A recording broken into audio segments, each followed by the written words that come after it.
This meeting is being recorded. Can everyone see my screen? Can everyone hear me? Lily, you're muted. We can't hear you. Oh, sorry. Can everyone hear me now?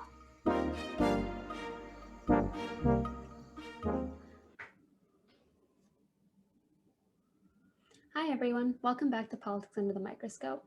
In our third episode, we covered racially equitable access to the COVID-19 vaccines with Reverend Diann Holt, a governor-appointed member of the COVID-19 Vaccine Distribution Task Force.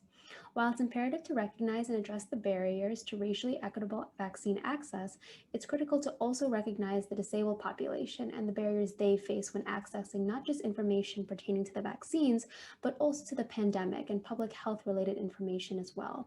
Today, I am here with PJ Mattiachi, a disability integration specialist with the Federal Emergency Management Agency, or FEMA for short. I am also joined by Vivian Ayalón Rivera, a civil rights attorney with the Office of Equal Rights within FEMA. PJ is deaf, and we will best provide interpretation of his signing with a voice. Hi, PJ and Vivian. It's great to have you here today. Could you tell us a little about yourself, your background, your education, your work experience, and what you both currently do for FEMA? PJ, would you like to start us off?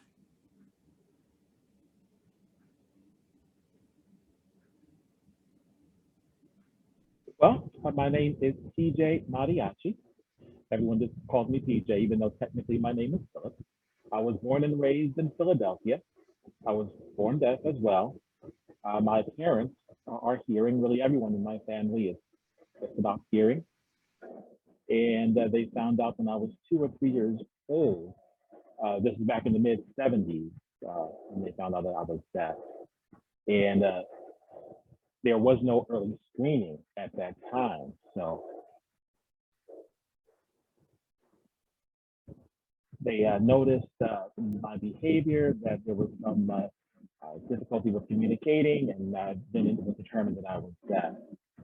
Now, at that time, there was the option of either going the signing route or the oral speech reading route. But my parents decided to put me into the Pennsylvania school from the deaf from K to 8.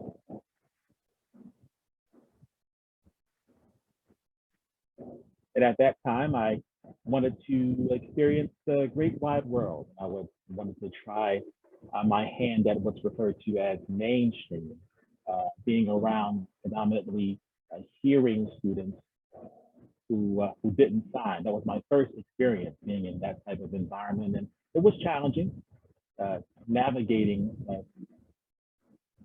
through that environment.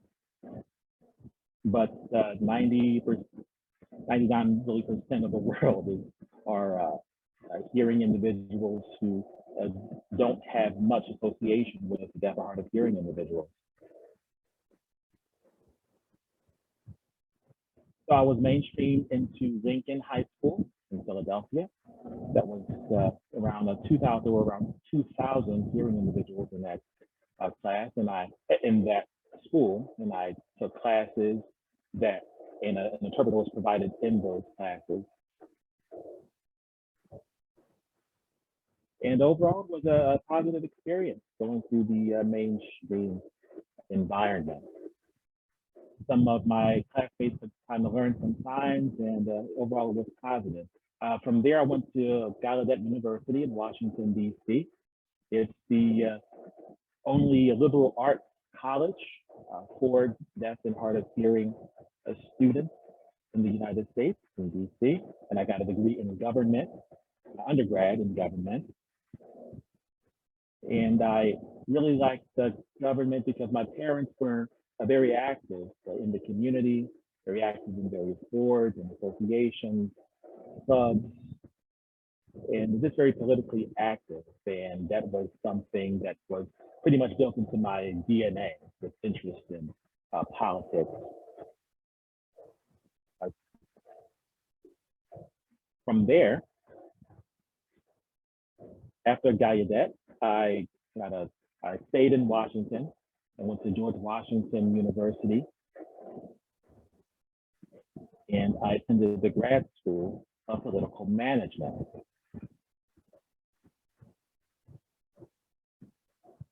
And that helped me to focus on developing relationships in government, whether in the local government and facilitating activities in that environment, learning how to lobby, dealing with various political organizations, as well as political fundraising. So that was my master's degree. After that, I went back home to Philadelphia and I worked at Temple University as an outreach coordinator for the deaf and hard of hearing. This was in the early 2000s. But I wanted to be more involved in the wider community. So from there, I was an instructor at Gallaudet University. I developed courses for local and state government.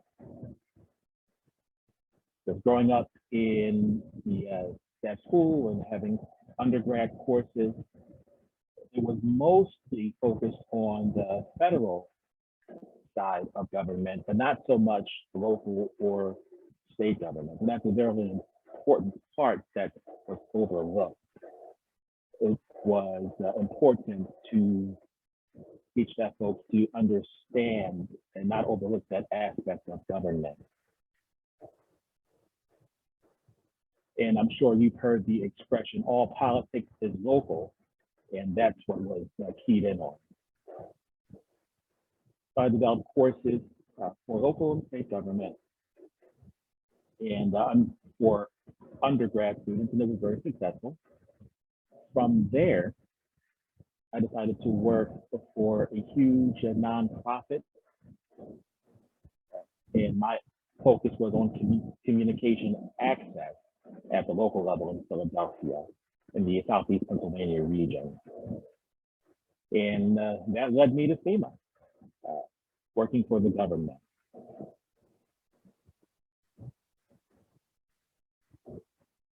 Really, as far as my getting involved, I had no mentorship, or no one really encouraged me to try to get in with FEMA. It was something that I did on my own. It was an opportunity that came up in 2015, and I was able to take advantage of that.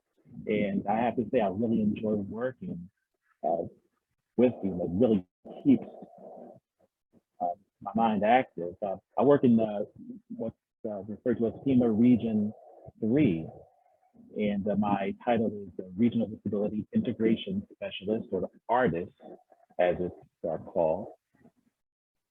And Region 3 covers the states of Pennsylvania, Delaware, Maryland, Virginia, West Virginia, as well as Washington, D.C. And any type of disasters or support for states along those lines, it's what I typically do. And I have to say, I'm not only focusing on the deaf and hard of hearing segment of the disability community, but the entire disability community. Persons who are blind, persons with autism, others with hearing loss, those with permanent and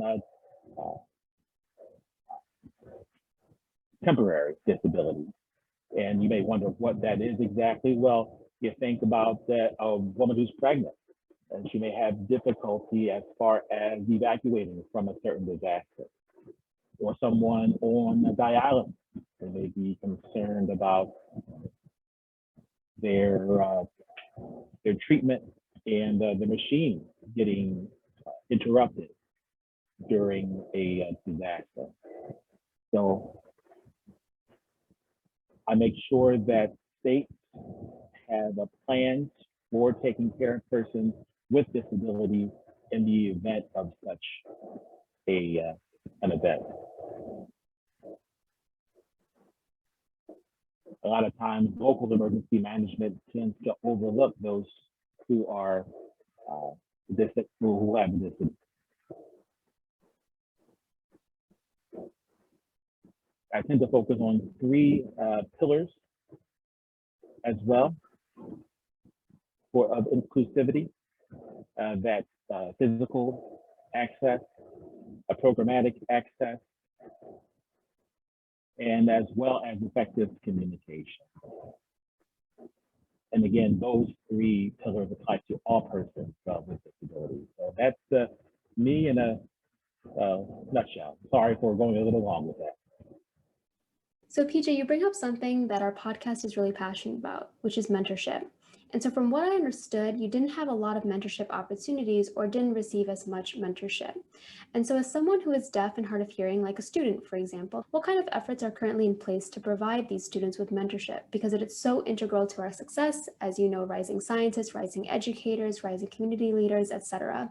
And so are you aware of any efforts that are currently in place to help students that are in that position? Well, really, mentorship is always there. You just really need to know where to look. And fortunately, my vision was rather narrow at the time, not knowing who those individuals were, where to find them. And this is the late 90s, early 2000s.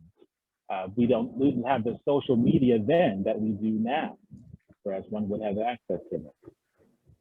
Right now, there is a organization called on Facebook called Deaf and Hard of Hearing in Government, which can provide mentorship opportunities, and we didn't have that then when I was in school. For persons who are deaf and hard of hearing that want to become teachers, I can tell you, my wife, who works at the Pennsylvania School for the Deaf, so I'm very familiar with this. There are lots of mentorship opportunities in that segment of the population. So those are there and ready for one to take advantage of. I just wasn't aware of those in my field back then in the late 90s, early 2000s, but they were available. Vivian, would you be willing to provide your background and your educational expertise and how you got to where you are today? Yes, good afternoon, everyone. And with FEMA, I'm an attorney. I'm original from Puerto Rico, so I've been with FEMA for more than 3 years, almost 4 years since the Maria struck the island. That's when I began working with FEMA. Vivian is referring to Hurricane Maria, a deadly Category 5 storm that devastated Puerto Rico and nearby islands in 2017. So I began working with FEMA within the Office of Equal Rights, and our Office of Equal Rights, especially in the division that I am, the Civil Rights Division, since I'm right now the Civil Rights lead for the Region 3 COVID-19 response, is to ensure the non-discrimination on the grounds of race, color, religion, national origin, sex, age, disability, English proficiency, or economic status in the delivery of FEMA programs, services, and benefits. So our Office of Equal Rights is required to ensure that FEMA, together with our state, local, tribal, and territorial partners, as well as non-governmental organizations, engage in the emergency and disaster relief activities and accomplish the FEMA activities in an equitable and impartial manner. So our cadre is the principal office responsible for compliance with and enforcement of the civil rights laws and obligations in connection with the programs and services provided by FEMA and by recipients of FEMA financial assistance. So that's, as PJ mentioned, we work everything also ensuring accessibility, not only physical accessibility, also programmatic and communications accessibility.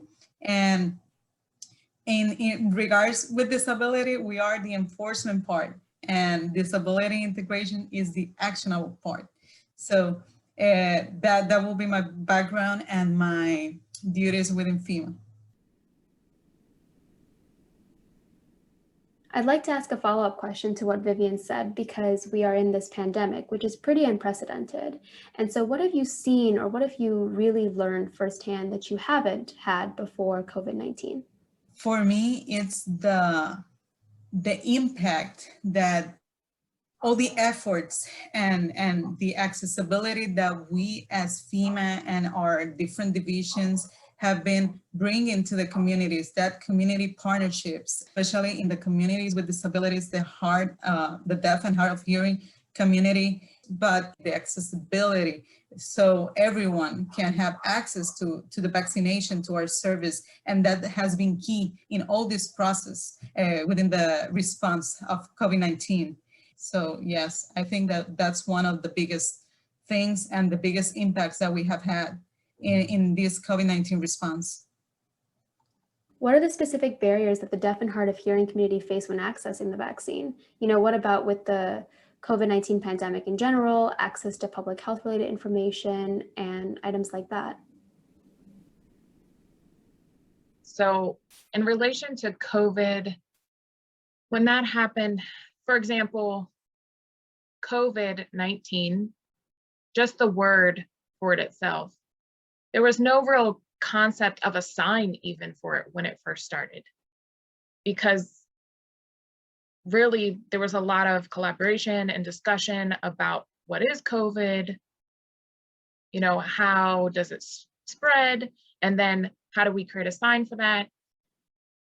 So a few barriers. We already previously, prior to COVID, there was a challenge with health literacy. So there's a lot of reasons for that. Like, I grew up in the deaf community. I saw a lot of older deaf that almost never would go to a doctor's office or to a hospital. You know, they would just avoid it. And so, you know, it maybe was because there was a lousy interpreter, or there were other reasons why they would avoid it. So I saw that growing up. But sometimes there's not interpreters available. So that's one barrier in the community. Also, if you notice on TV stations, the interpreter will maybe be there, maybe at a press conference, but then they only narrow in on the person speaking and the interpreter is out of frame. So then people that are deaf or hard of hearing, you know, and English isn't their first language, maybe they're forced to have to read the captions, and they feel like it's not where their skill set is. And it seems like, you know, English is just the priority of language, but ASL is their primary language of choice. So they miss this important information that is given out. Also, information can kind of get jumbled up through different rumors that spread in the community. A lot of people thought, you know, if they went to go get the vaccine, they had to pay. And I asked, where did you get that information from? And so, you know, and they said, oh, someone told me that I have to pay for the vaccine. So it's still happening now as a barrier in the community. So, you know, there's just a disparity in what kind of information is given out. So that's why outreach is a huge effort that we work in. So it's the same thing in the disability community. The challenge is we're playing catch up with getting information out to these individuals. So, but the deaf community has even a further lag on that. Can I ask a follow-up to that regarding the potential connection between vaccine hesitancy and barriers for the deaf and hard of hearing community? Can you speak a little bit to that connection or that link? Oh, of course. So I've seen a lot of deaf schools have, you know, staff that's vaccinated, maybe teachers or adjunct, you know, or administrators, but really the general population, there's a barrier, especially with the older deaf and hard of hearing, they might not have access. So they might have fixed income, you know, they might not have a computer or internet access. They might be isolated.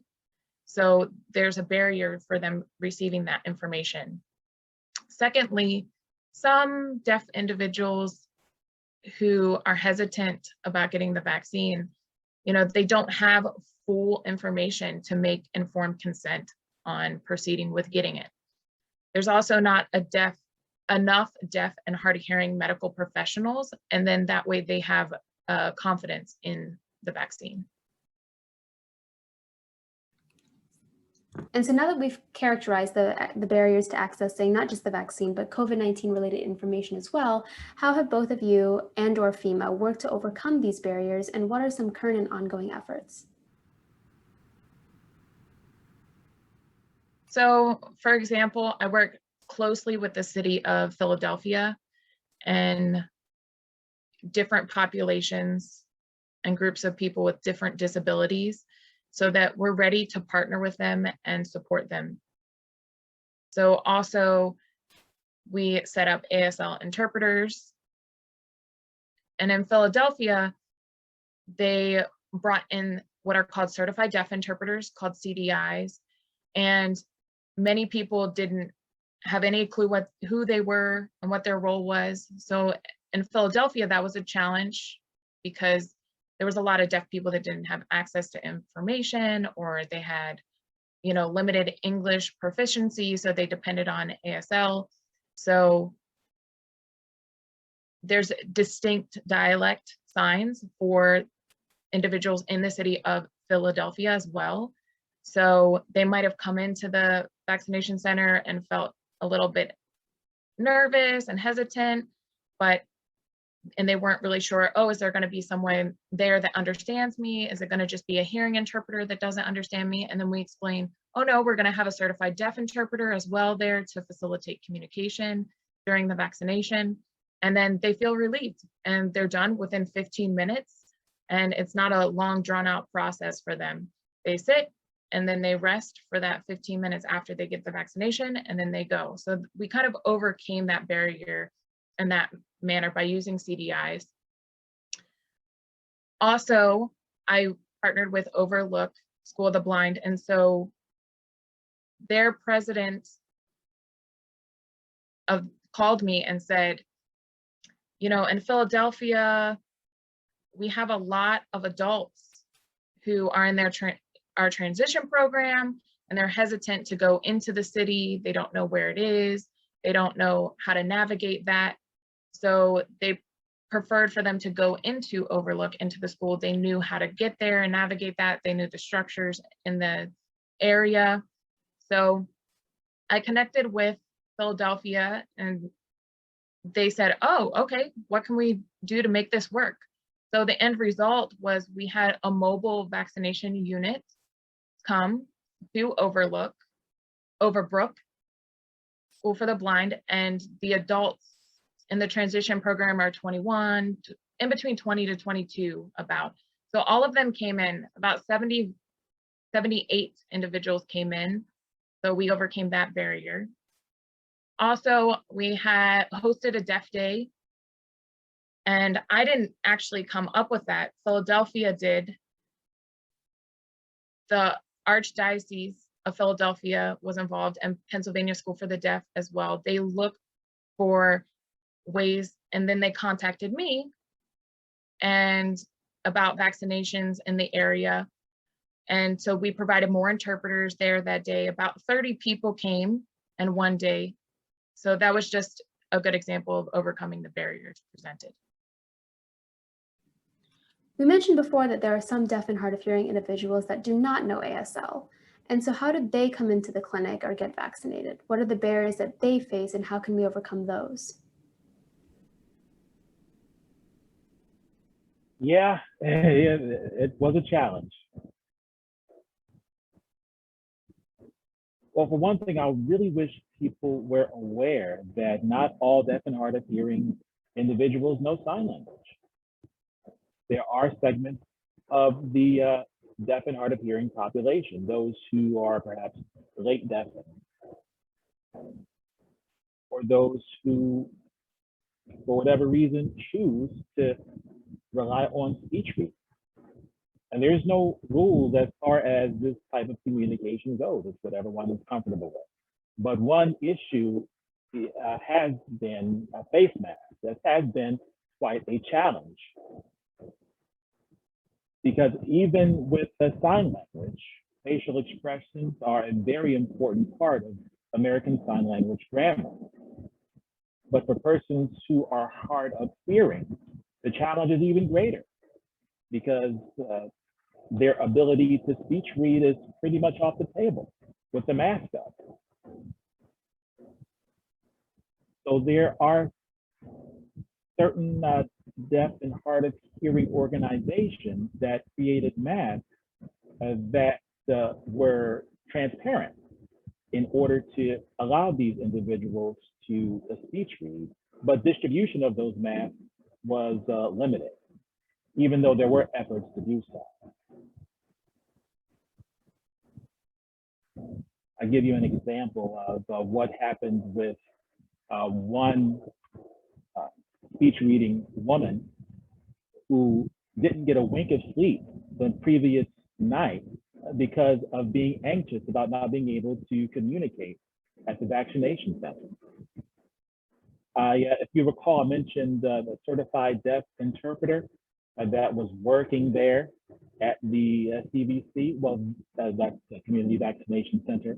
Well, this individual happened to be a late deafened person too. Even though he did sign, he learned how to speech read growing up as well.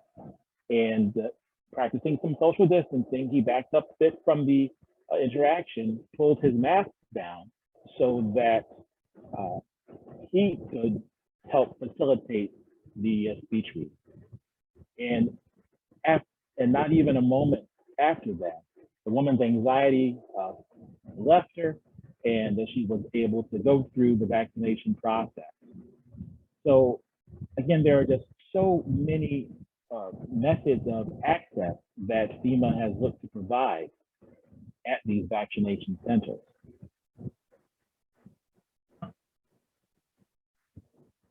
Now, it just so happens we were blessed to have a CDI that had that experience at that particular site, but we were able to facilitate that vaccination and relieve that woman's anxiety. It sounds like a lot of these efforts are individual. I'm just wondering if there are policy changes that could happen to ensure that there are CDIs at every vaccination clinic or in the doctor's office, ones that are very good at ASL, unlike the lousy ones that you mentioned earlier. And so are you aware of any kind of policy initiative to kind of make this a more collective effort instead of a more individual effort?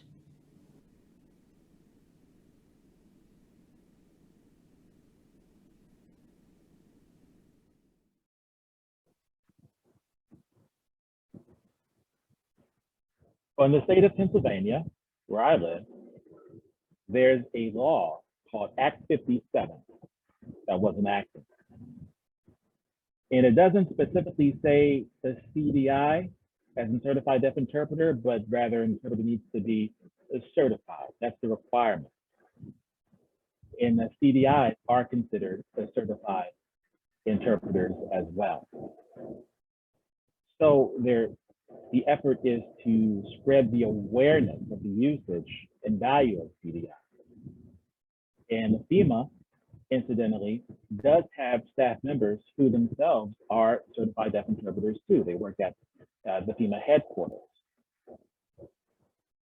Perhaps you've seen certain press conferences from headquarters, and there's a deaf individual signing. Well, that individual is himself a CDI, and he's positioned next to whomever the speaker is, and he interprets what that speaker says. And it's very important to take advantage of the skills of these CDIs, and I'd like to see that happen more and more. Of course, it is an issue. It's something we can force other areas to do, but all we can do is try to increase awareness of this service. Absolutely. Vivian, do you have any comments on how you and your work has been able to address or overcome some of the barriers that we mentioned? Yes, we enforce accessibility for people with different disabilities, including deaf and hard of hearing. That's why we have all those ASL sign language interpreters in our vaccination centers and in all our disasters. And also I would love for PJ to talk about the videos that have been made in ASL. For example, for the CVC in Maryland, In collaboration with the state and the local government, they made an ASL video of the facilities. And actually one of the persons that went to the CVC to get vaccinated mentioned to our staff that the only reason that he decided and get motivated to go to the center was because of that video. So that's the importance of all of these efforts in order to make people more relaxed and have that confidence to go to our centers to get vaccinated. If I could just add a bit to what Vivian was saying there. Yeah, absolutely. Sorry. We have been encouraging states to produce their own videos. And these videos are distributed through social media, Twitter, Facebook, and what have you. And they're shared among the deaf community from these platforms. And as a result of that, they're encouraged to go and get their vaccine. A lot of times, print media doesn't do the job. However, there is a segment of the deaf hard of hearing population that doesn't utilize much social media too, so it's important to use other means to get the message out to them as well. So my next question focuses more on an ideal situation. What can we do or what should be done to overcome these barriers? We talked about current and ongoing efforts and the ones especially that have been very effective, like the ASL videos, but looking more into the future, what do you guys think should be done or can be done to enable access and increase inclusivity? Well, I do have a few talking points here that I'd like to mention. One thing we can do is really put the pressure on TV stations to make sure that their broadcasts are interpreted. Perhaps letters can be sent to the NAB, National Association of Broadcasters, making sure that all of their programs are captioned, and particularly with when emergency warnings are given or scrolled, a lot of times those are blocked by regular captions. So one thing that can do is what that's called the crawl, is if an emergency message is broadcast, and it would automatically be moved to another portion of the screen so that that information can be relayed and not cut off. We'd also like to find ways to increase partnerships with the National Association of the Deaf, Centers for Independent Living, who cater to all persons with disabilities, the parent advocacy groups, FEMA, the state, the legislative representatives. And if we could have some type of a symposium, perhaps something biannually, to discuss these matters and learn what those best practices are, and bring those to the county level emergency managers, encouraging them to make changes and improve their emergency preparedness at the local level. We'd also like to see more persons with disabilities hired to work in emergency management on a local and state level as well.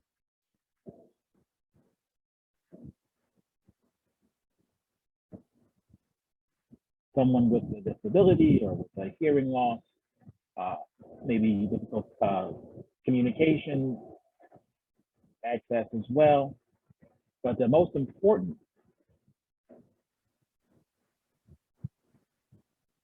we want to keep our minds and hearts open to what persons with disabilities have to say, what their input is, and not discount anything that they suggest or fail to listen to what it is they have to say, and put those suggestions that they have into emergency preparedness plans. Myself, I'm a college educated individual.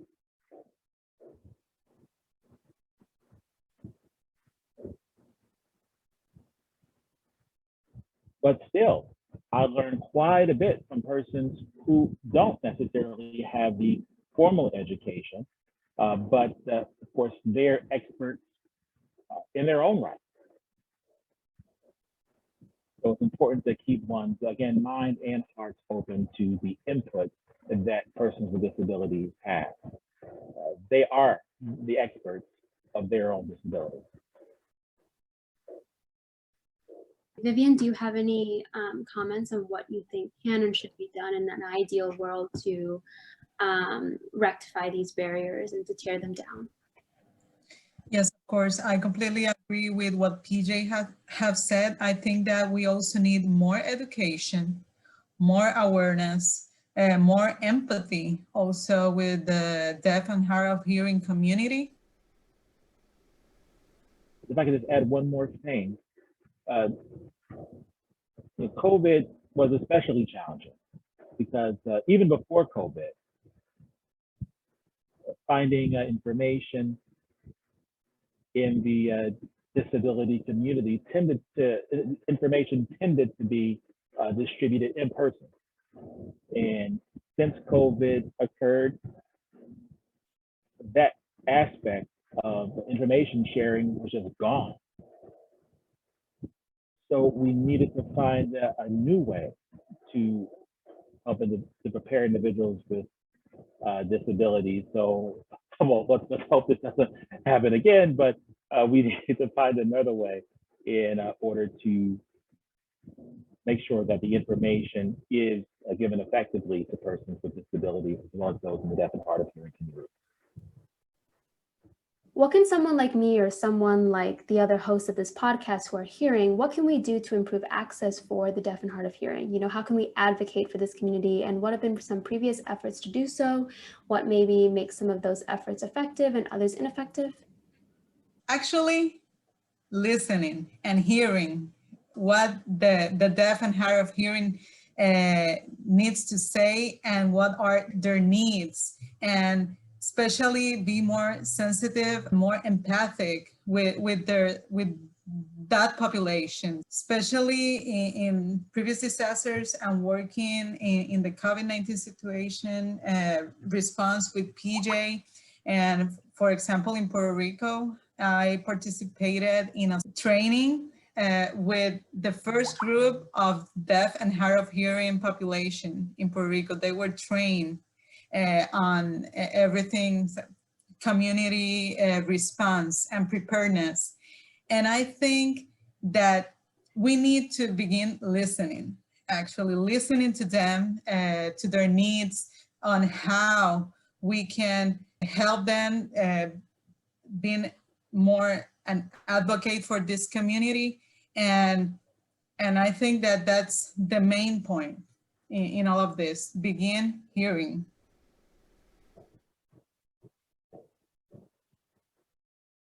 Something else that can be done, if I could just relate a quick little anecdote.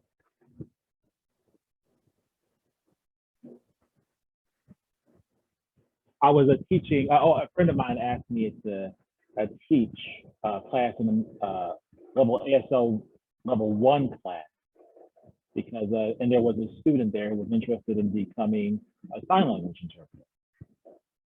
And all of these students prior to this class had no knowledge whatsoever of sign language.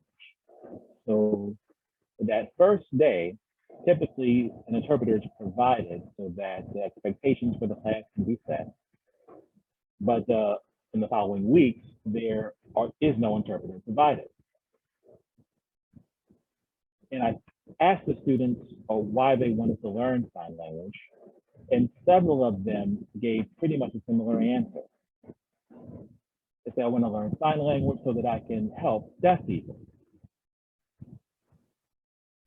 And my response to them is, well, thank you, but we don't need your help. Did we ask for your help? Did you help me as far as purchasing my home or feeding myself. That's not what we need. Instead of saying we want to help people, you want to say something to the effect of we want to work with the deaf and hard of hearing community.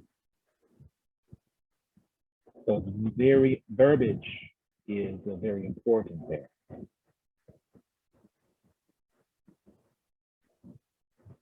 So for instance, I understand you're in New York, is that correct, Ellie? Yes. So one would start perhaps at the Lexington School for the Deaf in Queens. Make contact with them, do some outreach with them, with their alumni, with the parent schools, and just build from there. The National Association of the Deaf would be another place to engage with the deaf community as well, to work with and encourage and to promote their interests. So where one goes from there is up to them, but that would be a good place to start. My final question is one that we ask almost all of our guests, which is what advice do you have for students, specifically deaf and hard of hearing students who are watching this and are interested in either of your fields, PJ Emergency Management, or your field, Vivian, law or STEM in general, policy, politics, sociology, etc. What advice would you give to students who are interested in pursuing a career similar to yours?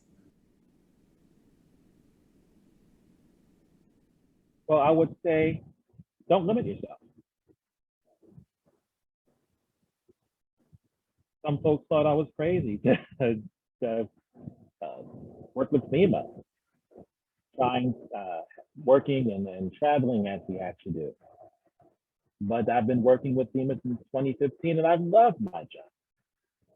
I've shown headquarters and I've shown those that I work in the office with all that I can do. Making and planning projects. Of course, I'm just one cog in the huge governmental machine, but there's some success there. So again, the point is don't limit yourself. That's what you want to do. Yeah, completely agree with PJ. The important thing is to not limit yourself. Don't let any barrier or limitations that you have make you stop in your desire to pursue your career in law, in preparedness, in any career that you want to pursue.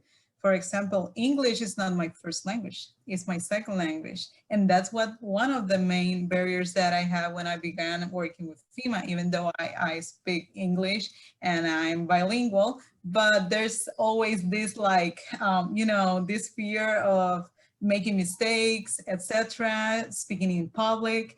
But I always say, do it. Don't limit yourself, go for it. And the sky's the limit always. If you want something and you work for it, you can achieve it. That is such a great note to end our interview on. I just want to thank both of you, Vivian and PJ, so much for your time, and the interpreters as well. Fred and Nicole, thank you for being so great. We'd like to thank Anthony Allison for providing PJ's voice for the audio.